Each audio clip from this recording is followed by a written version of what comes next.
Pain Stream Part 2. Sorry, I got a phone call and it cut off the video, which I'll have to remember for the future, but that's annoying.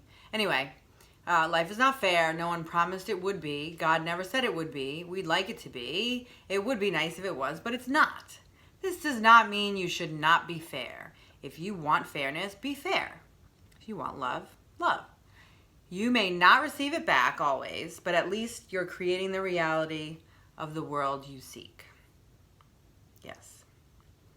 Go out there with eyes wide open and heart wide open. Easier said than done. I know. Okay. Next quote, just because someone doesn't love you the way you want them to, doesn't mean they don't love you the best they know how. That is so true and so difficult. And I think it leads to a lot of pain, right? We have a lot of expectations on people who we love, who we think love us or say they love us, and don't necessarily communicate what that means, right? It may mean different things to different people. Also,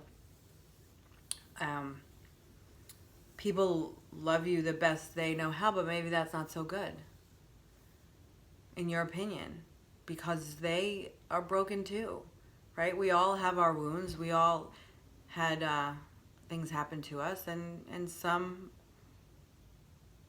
have better tools than others because that's what they were given. Doesn't mean we can't keep trying to improve the tool set we have, but you have to understand that about people. I particularly see this in parent-child relationships where the children have animosity toward the parent because of some perceived failings, especially now when people become adults and realize, you didn't do this right, you didn't do that right, you didn't feed me vegetables enough, blah, blah, blah. Obviously, there could be worse things than you didn't feed me vegetables, but and it's hard to process that about your parents because, when you're young, you see them as the definition of love, the definition of man, woman, person, parent, mother, father, husband, wife, everything. You go through a process at some point in your life where you realize, oh, they're people just like you and me. And then you realize, oh wait,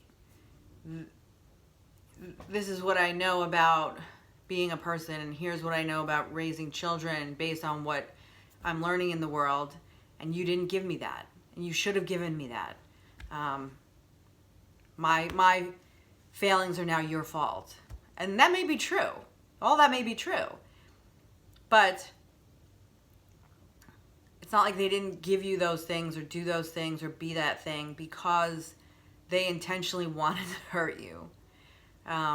They did that because they were doing the best they could, and maybe that's not so great, right? They also had parents that weren't perfect, and that goes through the generations. All you can do is be the best person, parent, friend, whatever you can be, and then try to improve the world, lift up the world that way by contributing goodness to it.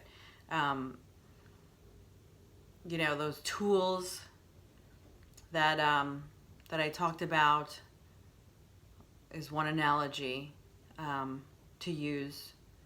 They didn't have the right tools. Another analogy that I have used in the past is maps.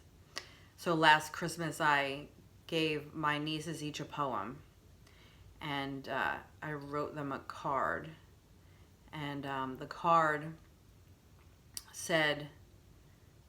talked about maps, saying, your tribal elders in your village have maps, but our maps aren't complete. We don't have complete maps. We'll give you the best map that we have based on our experience, but you have to take those maps and you have to find your own way.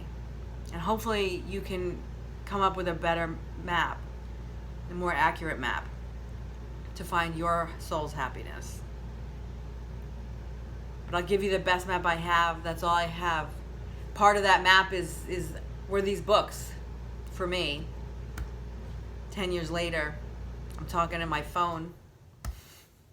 Nobody's seen or heard of these books. It's not because I don't love my nieces. It's because of my own issues, right? It's personal. It's painful. I don't feel like writing. So let me, I'm going to read to you this poem because this poem is amazing. It's so beautiful. I hope you like it. I think you'll like it. I mean, I'm just flabbergasted at the, look, it's on my cabinet. Because it's so good. It's so nice to read when you see it. Okay. It's called There's a Hole in My Sidewalk by Portia Nelson. I walk down the street. There's a deep hole in the sidewalk. I fall in. I am lost. I am helpless. It's my fault. Oh, let me start over. I walk down the street. There is a deep hole in the sidewalk. I fall in. I'm lost. I am helpless. It isn't my fault. It takes forever to find a way out. I walk down the same street. I got chills. There is a deep hole in the sidewalk. I pretend I don't see it. I fall in again. I can't believe I'm in the same place. But it isn't my fault. It still takes me a long time to get out. I walk down the same street. There is a deep hole in the sidewalk. I see it is there. I still fall in. It's a habit. My eyes are open. I know where I am. It is my fault. I get out immediately. I walk down the same street. There is a deep hole in the sidewalk. I walk around it. I walk down another street. So I think that's where I got the idea for the map, right? I can help you, tell you where the potholes are, tell you where the detours are, give you the best route.